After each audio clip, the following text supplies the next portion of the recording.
Hello, everybody. Welcome to the Buckeye Weekly Podcast. I am Tony Gerdeman here, as always, with Tom. Tom, how's it going? Anything new today?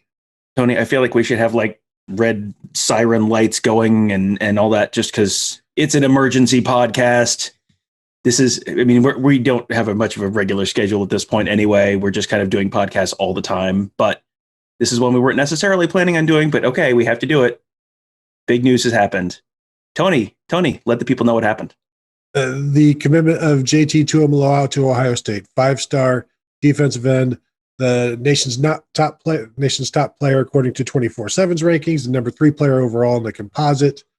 And so it is big news. Tom, you say we need sirens going. What we should have done is just got together in a random parking lot and recorded outside, and eventually the sirens would have found us. Something would have found us to let people know that this is an emergency podcast.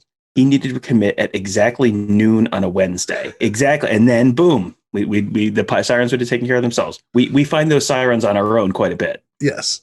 So I guess the domino started falling on this when he canceled his official visit to Alabama. Finishes up his Oregon visit, and family's just like, you know what? We know it's not going to be Alabama. It's a long trip. So they cancel that. Tom, so now Ohio State has beaten Alabama in this one. They lost Henry To'o.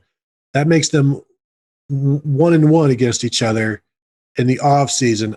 I think we'll have to wait to see who gets the victory out of the Jameson Williams scenario, and then we can finally decide which program is better than the other. Because really, the only way to tell is what goes on in the off season. Right. They're in different conferences, so they never play on the field. So you have to judge based on, clearly, I don't know how else you would do it.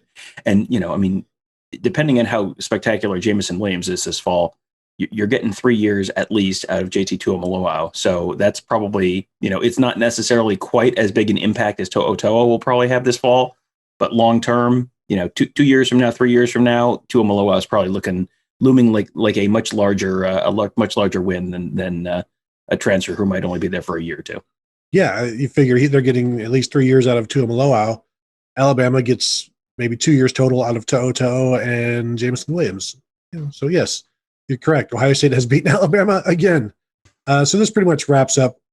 No, this definitely wraps up the 2021 class. There was some thought that Wilfredo Amar, the defensive end reclassifying to 2021, could end up at Ohio State. In fact, that was heading that way until I guess Stanford got in the picture, and so he is committed to Stanford and will reclassify. So it's done. Tom, I am guessing when this is all, the rankings are all done, I think this Ohio State 2021 recruiting class finishes somewhere in the top 10. Yes, I think I haven't gone back and checked since the commitment broke, but I do believe probably comfortably in the top 10. Yes, probably comfortably in the top 5, maybe comfortably in the top 2. I don't believe they've passed Alabama. Alabama had a pretty big lead, but this is the difference between the number 1 class overall in the land and the number 2 class is not all that significant right now. That's Ohio State has, I think, for sure filled pretty much all of their needs this year, and this is a class that is not going to the Walter White nothing stops this train.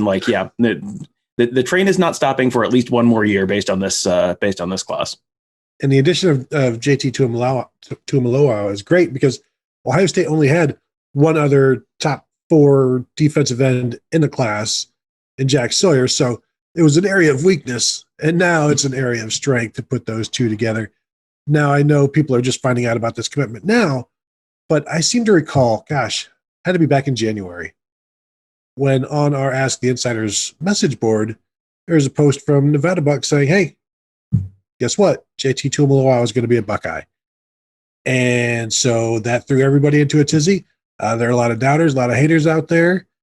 That happens quite a bit on the internet. Tom, I'm not sure if you're familiar with the internet and how rancid it can be. How hater loaded it can be. Yes, go on.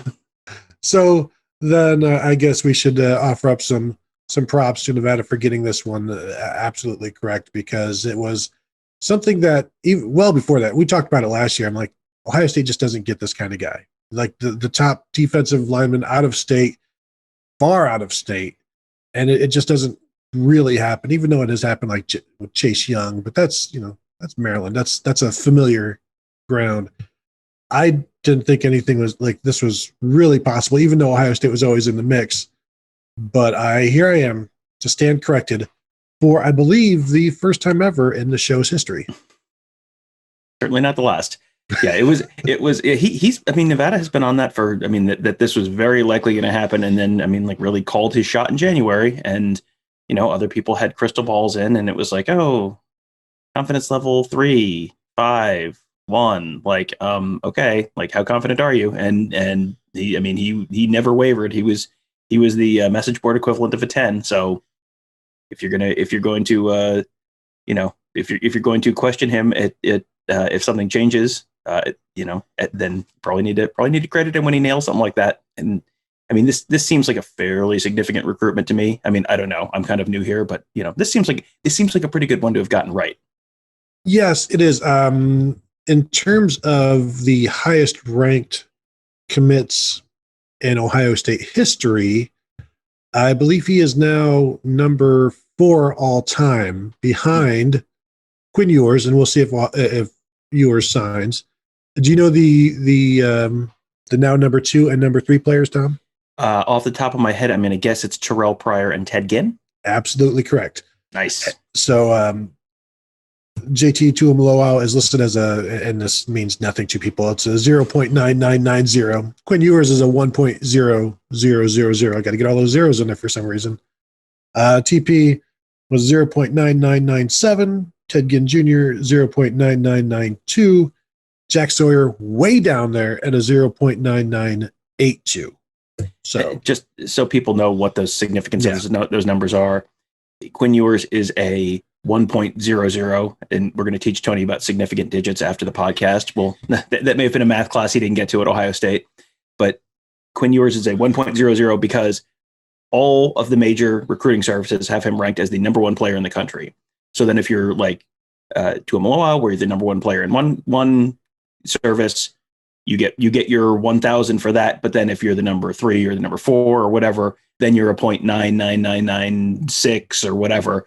And then they add those together, average them up, and that's where that number comes from. The closer you are to 1, it's like a baseball batting average. The closer you are to 1,000, the better. The closer you are to perfection or the top of the scale.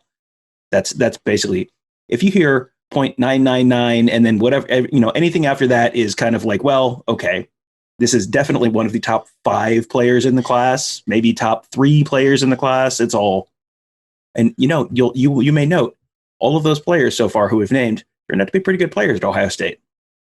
Yeah, and say what you want about Terrell Pryor. I mean, he led Ohio State to 3 BCS bowls as a starting quarterback, the first player to ever do that in his first 3 seasons on campus. So when you're the first to ever do something, even though he was never a first-team All-Big Ten quarterback, which is as much Jim Tressel's fault, if you want to say that, like it's the offense's fault. Even though Troy Smith did win a Heisman in 2006, but did it by throwing for 2,500 yards and rushing for 100. So there's a whole separate podcast, and we'll have time when we're not doing an emergency podcast and rushing to get it out. But the what would Terrell Pryor have looked like in a Ryan Day offense? What would Troy Smith have looked like in a Ryan Day offense? Would Terrell Pryor would have gotten recruited? Would Troy Smith have gotten recruited by Ryan Day? I mean, there's a couple different conversations to have there, but yeah, we should stay on task because there's big news and people are going to want to hear about it. Correct. Where does this fall? Is JT Tuimoloau signing and commitment fall in terms of out of state recruiting battles? I mean, we'll see what happens with Quinn Ewers, and I guess we have to see what happens with Tuimoloau in terms of what kind of player he becomes. But I still think the Terrell Pryor win was so big for the program. And if Ohio State doesn't win it, Michigan very likely does, which changes some dynamics there. So for me, like that is always going to be the standard in terms of recruiting wins. Now, Quinn Ewers may go on to be a 3-time All-American, a number 1 draft pick, an NFL Hall of Famer, but it doesn't seem like the battle was as difficult there. And you can say the same thing for maybe even this one, because it seems like Ohio State has led this one being JT Tuimoloau, Ohio State has led for so long. So I still, for me, it's Terrell Pryor, even though like he may be the lesser of these three players that we're talking about that in this little here mix here. Yeah, and it's kind of interesting because anytime a recruitment goes either right down to the wire on National Signing Day or beyond, as two of these have now done, that always seems like it's a bigger deal because it's like all the focus is off everyone else. Everyone else is signed, sealed, delivered, and it's just like, hey, there's just one guy, and it's just this one quarterback, and he's Ohio State versus Michigan, or this is Tuimoloau, which was for a long time perceived as Ohio State versus Alabama. And what's interesting there is both of those are kind of like Ohio State versus its primary nemesis during that period. Like that was Terrell Pryor, coming into the 2008 season. That was the end of Lloyd Carr. Lloyd Carr was, 2 years removed from that number 1 versus number 2 game in the horseshoe. Michigan was still very much, Ohio State had not won 16 in a row or whatever it is at this point. So this was still like very much like Ohio State's number 1. They were, they're not thinking about Alabama. Alabama, Nick Saban had just lost to Louisiana Monroe the year before. Like Alabama was not Alabama. So an Ohio State, Penn State, Michigan recruiting battle was Ohio State's whole world at that point. Now to Tuimoloau, the fact that Alabama was in the mix right up until that visit got canceled, that is kind of the same dynamic where like this is who Ohio State is primarily concerned with. It's Alabama, it's Clemson, it's Georgia. Think back, there have just not been that many Ohio State Michigan recruiting battles recently, and pretty much all of them have gone the same way. Caleb Brown, wide receiver, was all Michigan, and then Ohio. As soon as Ohio State got in, it was just like, oh well.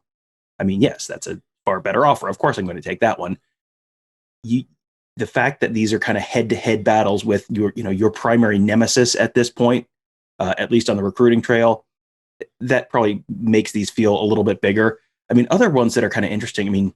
Joey Bosa, Nick Bosa, Chase Young, those are all big out-of-state signings, same position. But, those were all kind of earlier in the cycle. Nick Bosa felt inevitable that he was coming to Ohio State the second Joey signed, and Joey committed early. Chase Young was not, right up to National Signing Day. So, there's another guy in this class, not an out-of-state player, but an in-state player, Jack Sawyer. He's ranked right next to Tuimoloau. If Tuimoloau had signed, 6 months ago and committed 12 months before that, and Jack Sawyer was the one who was, just now committing, then the Jack Sawyer one would probably feel more significant than the Tuimoloau one just because of the circumstances. But either way, those are both pretty big wins. I think based on internet buzz, when each player committed, there's probably the same amount of buzz as when Jack Sawyer committed and Kyle Dotson committed. Because Kyle Dotson back in 2000, whenever it was, 12, 10, 11, who remembers, it was a signing day commitment. So it was huge. Imagine how much more it would have hurt losing Jackson Carman to Clemson. Clemson being a rival if it had happened like around signing day.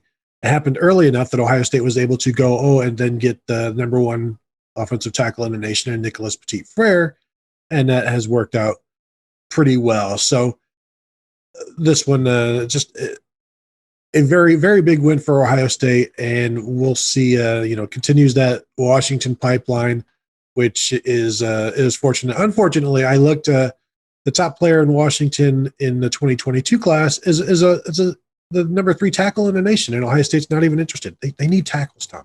Like they need to build up these. They need a left tackle, and they're not even like they didn't have the budget to go west, this time around. But so that's that. When does he arrive?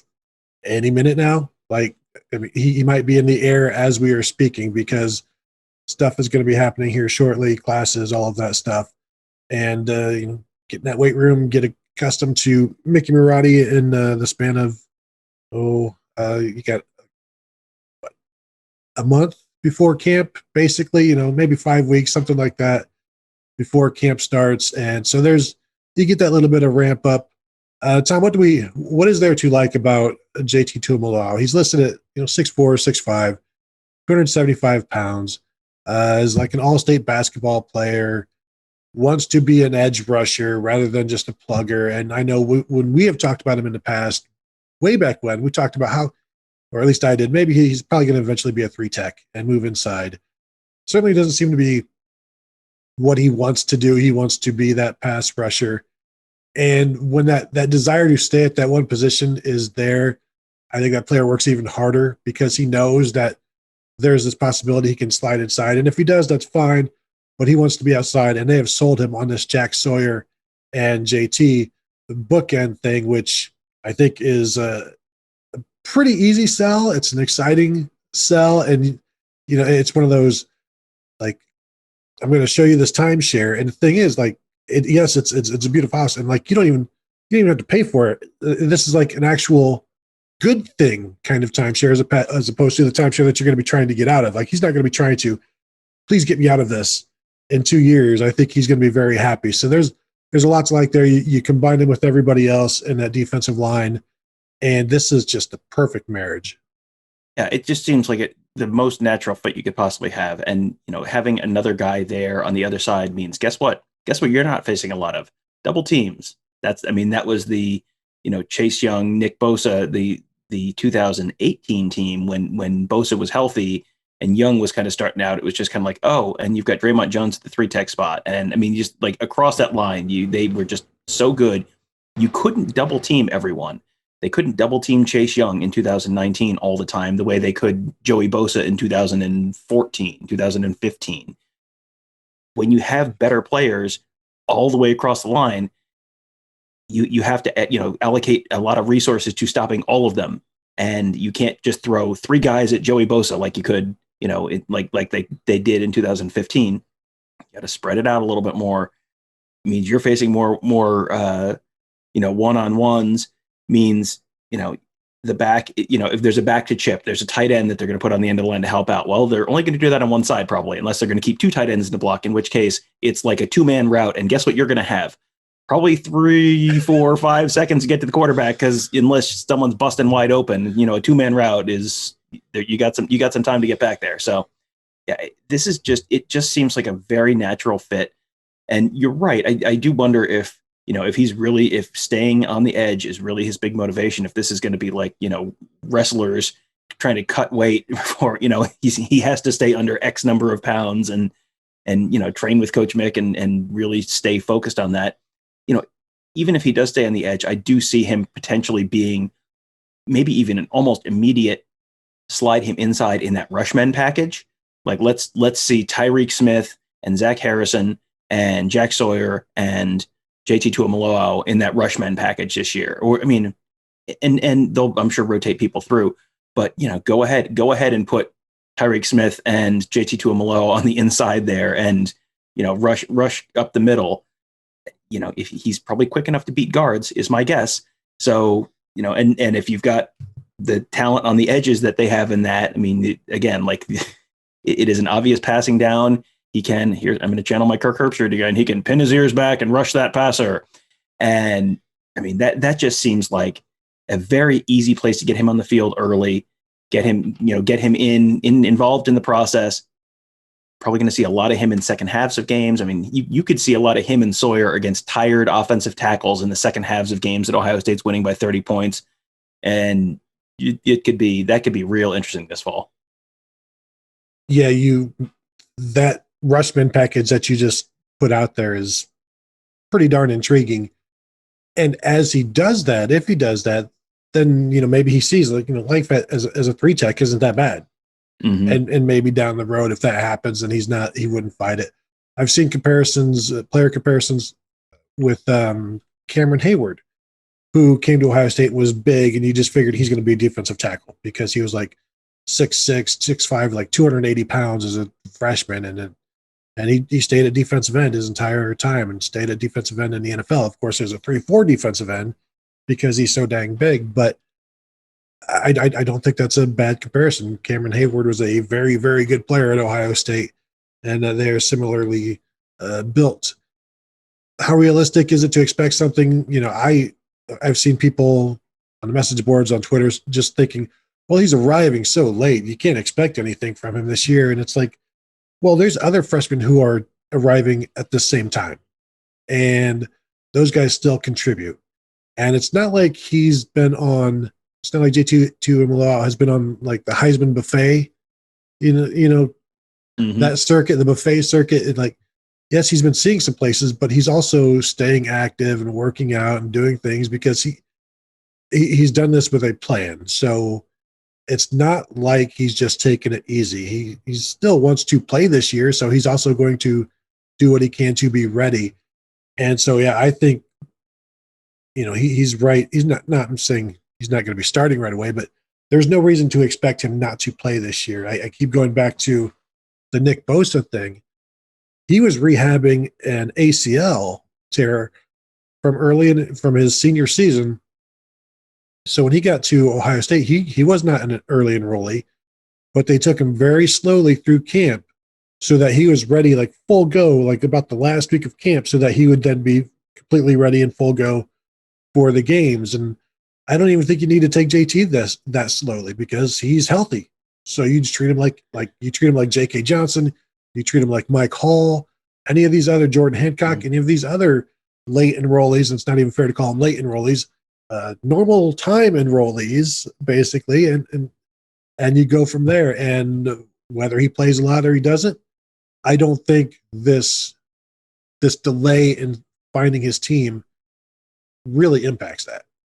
Probably not. I mean, Jack Sawyer was in for the spring. I mean, he's sort of the natural comparison point here. He was in for the spring, but he didn't play a football season last fall. Tuimoloau did get to play his senior football season. So, there's a little bit of a balance there that I would think Sawyer will be a little bit ahead of where Tuimoloau is, independent of skills, just in terms of the system, in terms of all this, just the normal day-to-day stuff of being a college student. Like Sawyer's going to be a little bit ahead on that front. I don't know that materially impacts how much he's really going to play this fall, Tuimoloau. I think we need to set some realistic expectations. He may play.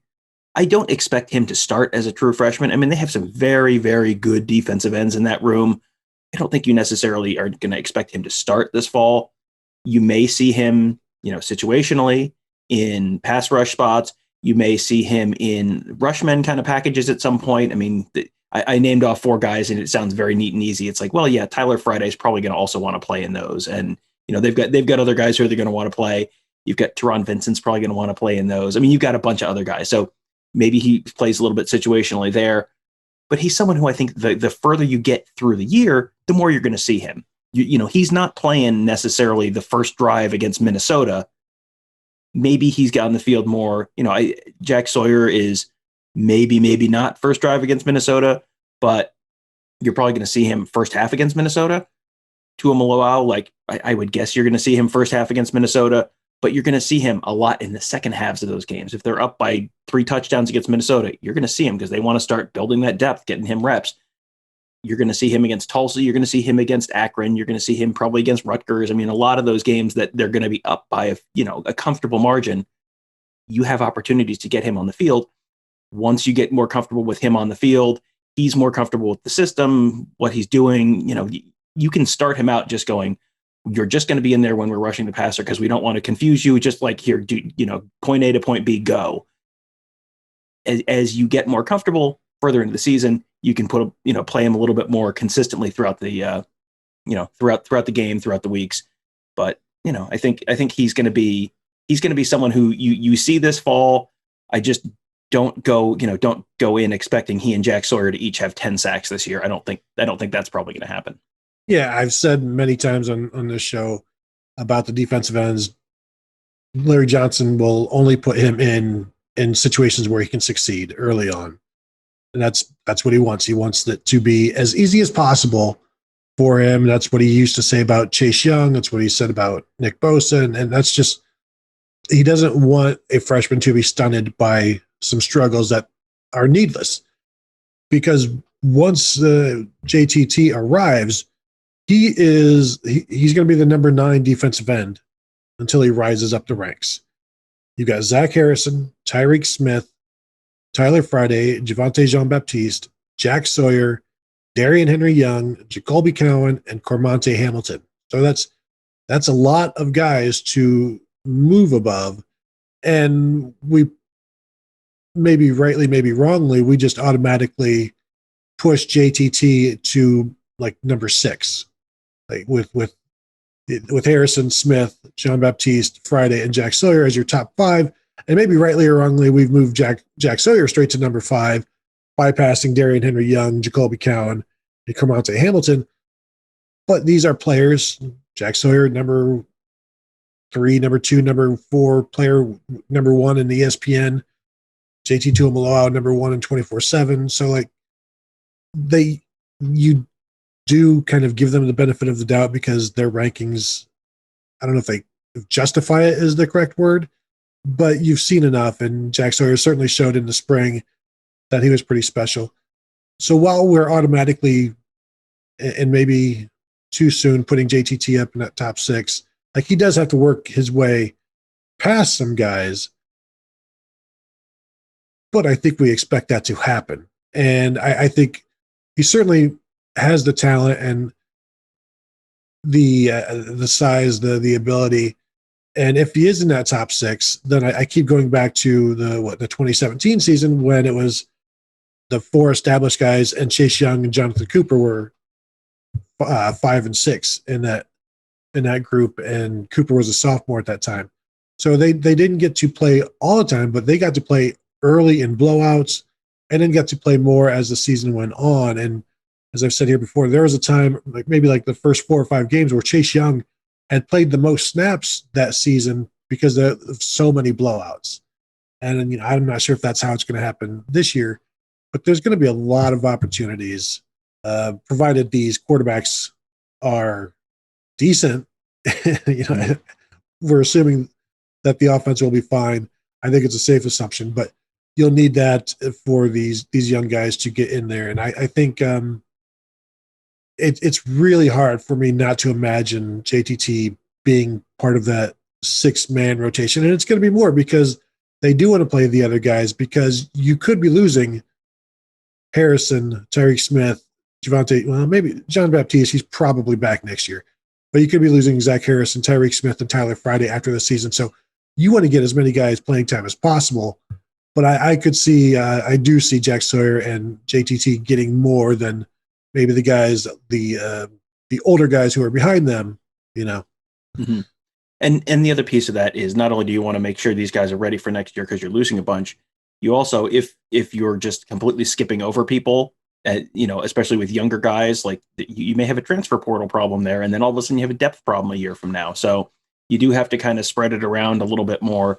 And that can be true a couple different ways. If, the guys who are in their second year are ahead of the first year guys, you're still going to play the first year guys because they came in as 5 stars expecting to play. They're going to play if they're remotely ready to play. And same thing, if the second year guys are behind the first year guys and they're 7 and 8 instead of 5 and 6, you're still going to play them. You're still going to get these guys in the rotation because A, as you mentioned, you're going to have opportunities to get reps, and B, you want everyone to be happy. You want to keep everyone, and that keeps people fresh too. I mean, that's a big piece.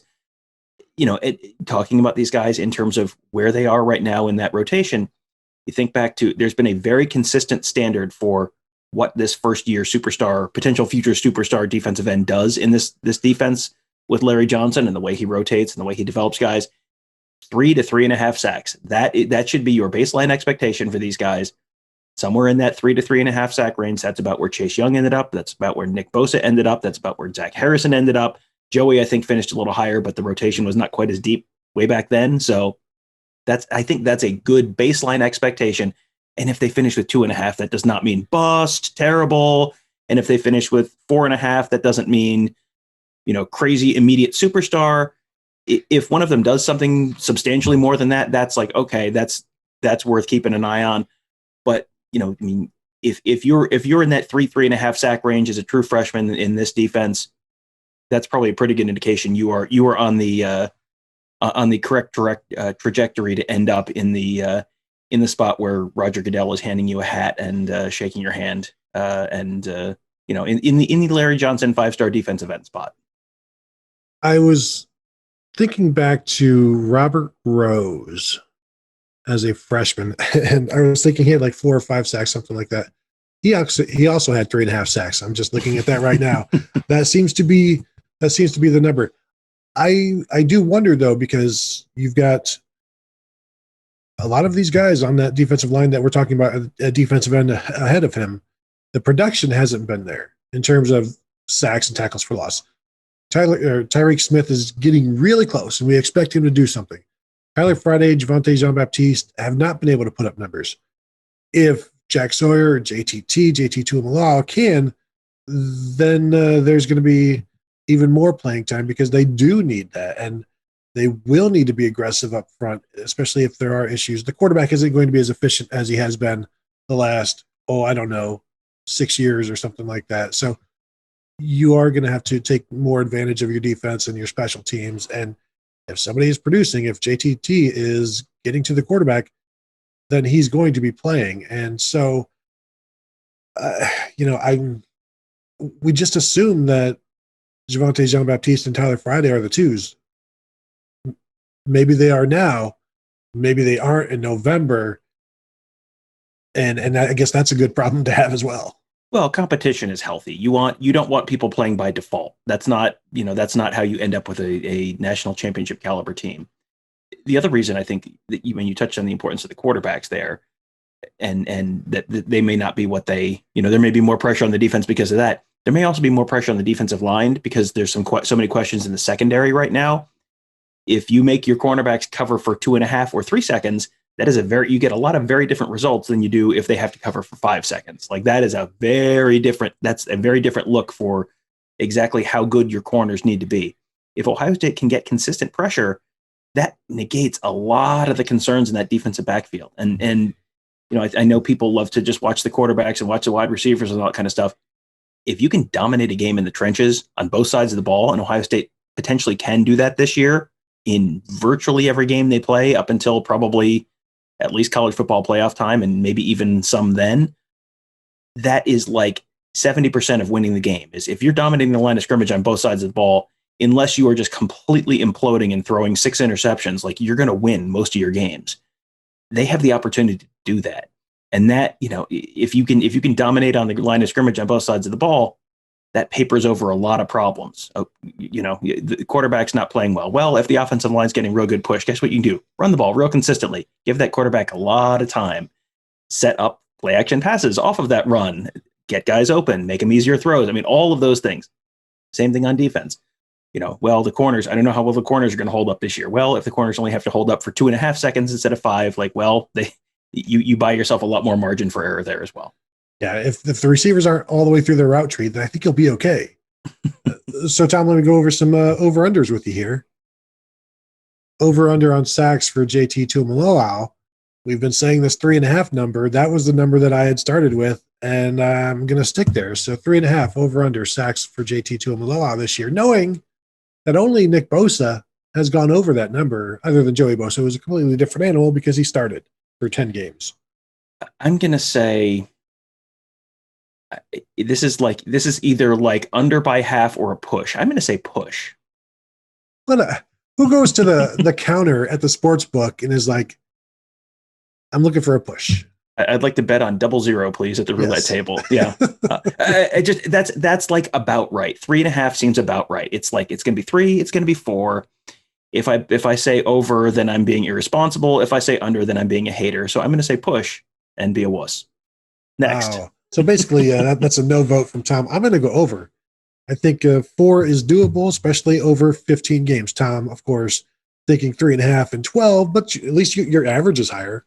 That's true. So maybe I am the hater. Not just maybe. So the next one, tackles for loss, 5.5. That sounds, you're doing a pretty good job here, and that's really annoying. Rare. I'll say over. But again, like this is real close. It's just, you get one read option against Akron and one, that sounds about right. These are all things that I would not probably bet on because it's like, they did a pretty good job setting the line. This isn't like over under 12 or over under 2. Yeah, I'll go over here just so I'm not a consistent hater. So I'll take over there. Yeah, because there's always a chance of like 2 tackles for loss against Akron, 2 against Michigan, and now it's like now you only need 2 the rest of the year or whatever. Starts, Tom, 0.5. I'll go the under there. That just seems like there's so many other guys in that room that unless you have a ton of injuries or he really takes a quantum leap in the middle of the season, I think under is the safe bet there. You say a ton of injuries. This is a defensive end group that has history with injuries. And Zach Harrison got to start as a true freshman. We know Javonte Jean-Baptiste got to start as a redshirt freshman. Tyreek Smith and Tyler Friday, I believe, both had starts as true freshmen, certainly as sophomores. So there is a history there. That's so wow. You think everybody's going to stay healthy? Good job. I think there's just on the whole, you're probably less likely to have him do it. It's less than 50-50 that he starts this year. I mean, Javonte Jean-Baptiste and Tyler Friday got starts, but it was because they are New Jersey natives playing at Rutgers, and Ohio State was looking at Rutgers like a cat looks at a mouse. Like, all right, well, we can play with this thing for a while before we kill it. So that was that game. All right, and the final one here. The number of minutes that JT Tuimoloau will spend on an Ohio State basketball court in his career in a game. So not just on a regular court, but he's been told he can play basketball. Chris Holtmann has said he can do it. Other schools have offered him basketball scholarships. The over-under on minutes that he spends as an Ohio State basketball player on the court, I am setting at 0.5. I thought that's might be where you were going. I think I'm going to take the under there. I think this is something that they'll tell him, if you want to try this, you can try this. I think when you get to the point, the fact that basketball starts after football, I think is going to work against the fact that he's going to play basketball ultimately at Ohio State. He may want to try it. He may get through the first, he's probably not playing basketball during football season. So this is probably more like once the college football playoff is over. So, if they lose in the semis, then January 2nd, or if they lose later, January 15th or whatever, you're already into Big Ten basketball season. Maybe he goes and tries it for a little while and, is practicing with the team and that kind of stuff. But I think that's going to be very, very difficult to do. And then you're getting into winter workout season. I think that's if you want to try it, go ahead and try it. But I think that he may end up deciding this is going to kind of pull me away from what I'm really here to do, which is get developed for the NFL. You want to have the winter workout time with Coach Mick, so you're ready for next year. Would you potentially start as a sophomore? So I'm gonna take the under there. What about you? Yeah, no, that's totally where I am, because it's always fun to say I want to do this, but then you go through the grind of the entire season. You go through the grind of the bowls or the playoffs or whatever, and now players get a month off, and they all look forward to having this time off. And rather than getting that time off, it's all right, now I'm back to basketball. I'll get time off. I don't know. I'll get time off this spring. Oh no, that's spring football. I'll have time off in May. And you're looking in that's not enough time off for even though he's a young guy, I'm sure he could handle it. It's fun to talk about, but it's not as fun to do. So yeah, I would say 0 minutes as well. Although if he's on the team and he never plays, imagine if he transfers because Holtmann won't play him. Yeah, he's gonna end up going to Oregon just to play basketball. See if he can do. You mentioned timeshares earlier. Maybe he's an Ohio State football player and an Oregon basketball player. I don't. That's a good question. That's a. Well, we'll see. I don't know how receptive everybody would be to that. I know Ryan Day would be okay with it. Yeah, Ryan Day's fine with it as long as he gets JT Tuimoloau, the football player. He's probably fine with it. All right, so that'll do it. Everybody, welcome JT Tuimoloau. He is now an Ohio State Buckeye, and the team should be better for it. So thank you all for listening. Thank you for watching. I would assume there's going to be all kinds of coverage today about this wall-to-wall coverage on the JT Tuimoloau commitment. I suspect we're not the only two who noticed the news today, if that's what you're suggesting. Yeah. Right. Yeah. I wasn't sure if this flew under the radar, but there's all kinds of stuff coming. So I look forward to that. BuckeyeScoop.com, become a member, check out the Ask the Insiders board. And you'd have known, 6 months ago, almost to the day, that this was going to happen. So if you like knowing about the future, or I guess maybe some people don't like spoilers, give it a try, see what you think. You won't be sorry. So thank you all. We will talk to you later with maybe a regular show for once.